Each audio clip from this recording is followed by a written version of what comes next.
जीतू ने विनती की।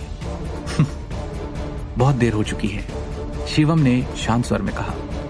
यह बात सुनकर जीतू को लगा जैसे उसके शरीर से किसी ने उसकी आत्मा चूस ली। उसकी आंखों में मौत नाच उठी। अगले ही पल वो एक अधमरे कुत्ते की तरह जमीन पर आ गिरा। शिवम ने बिना भाव के कहा, मैं पूरी जिंदगी मार्शल आर्ट का अभ्यास करता आया हूं, लेकिन किसी को मारने का इरादा कभी भी मेरे मन में नहीं आया।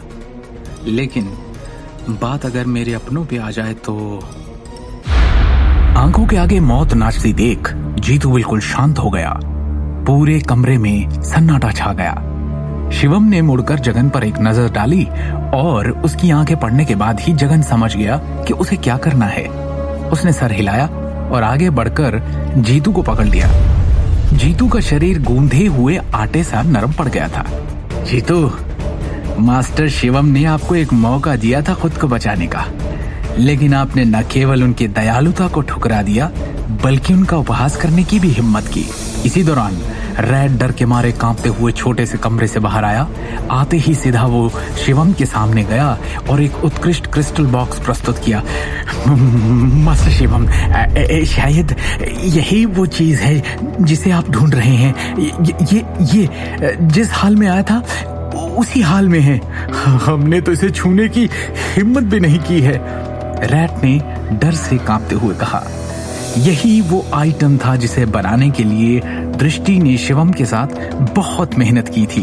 King of the world. Shivam के चेहरे पर धीरे धीरे मुस्कान आ गई और उसने क्रिस्टल बॉक्स को धीरे से बंद कर दिया। मास्टर शिवम, मुझे जाने दीजिए।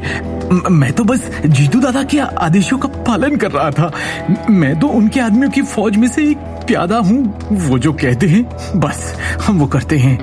कुछ पूछने बोलने की हमें इजाजत नहीं होती। रैट ने दया की भीख मांगी। शिवम ने कहा, एक काम में मेरी मदद करो। मैं न केवल तुम्हें जाने दूंगा बल्कि तुम्हें इनाम भी दूंगा। मास्टर शिवम, जो करवाना है बेझिझक कहिए। कोई फर्क नहीं पड़ता कि आप मुझे क्या करवाते हैं। मैं निश्चित रूप से इसे बिना किसी असफलता के पूरा करता हूँ। रैट की आंखों में जीवित रहने की आशा चमक उठी। शिवम ने कहा, काम बहुत आसान सा है। तुम्हें बस करण नारंग को पकड़ना है, साथ ही सबूत इकट्ठे करने हैं कि उसके साथ मिलकर तुमने नारंग एम्पायर की बिल्डिंग से किंग ऑफ द वर्ल्ड को चुराने के काम को कैसे अंजाम दिया। जब सही समय आएगा तो तुम्हें बस करण नारंग के खिलाफ गवाही देनी होगी। बस इतना सा काम? ये तो मैं तुरंत कर दूंगा मास्टर शिवम, कोई दिक्कत नहीं। रैट ये महसूस करने के बाद तुरंत सहमत हो गया कि काम वास्तव में कितना आसान था। मास्टर शिवम, आप निश्चिंत रहिए, मैं करण नारंग से सब कुछ कबूल करवा लूंगा। पहली बात तो ये प्लान उसी का था, रैट ने गंभीरता से कहा। मेरे पास अभी भी उसके साथ मेरी बातचीत की रिकॉर्डिंग है, जिसे निश्चित रूप से सबूत के रूप में इस्तेमाल किया जा सकता है। शिवम ने थोड़ा सिर हिलाया। बहुत अच्छे। काम हो जाने के बाद तुम्हें तुम्हारे हरियाणा में एक पद भी दिया जाएगा। Thank you master Shivam, very very thank you. Rat उत्साह से झुक गया। हाँ, एक बात और है, शिवम ने कुछ सोचते हुए कहा और अपनी निगाहें घुमाई। आज रात यहाँ जो भी हुआ सुनिश्चित करना कि वो किसी को पता न लगे। शिवम ने आदेश दिया। अगर कोई इसके बारे में कुछ भी लीक करता है तो मैं ये सुनिश्चित करूंगा कि फिर वो कभी कुछ कहने लायक ना बचे। शिवम की आवाज शांत कारखाने में गूंज रही थी। पूरा हरियाणा मैं तुम्हारे हाथों में सौंपता हूं पूरी।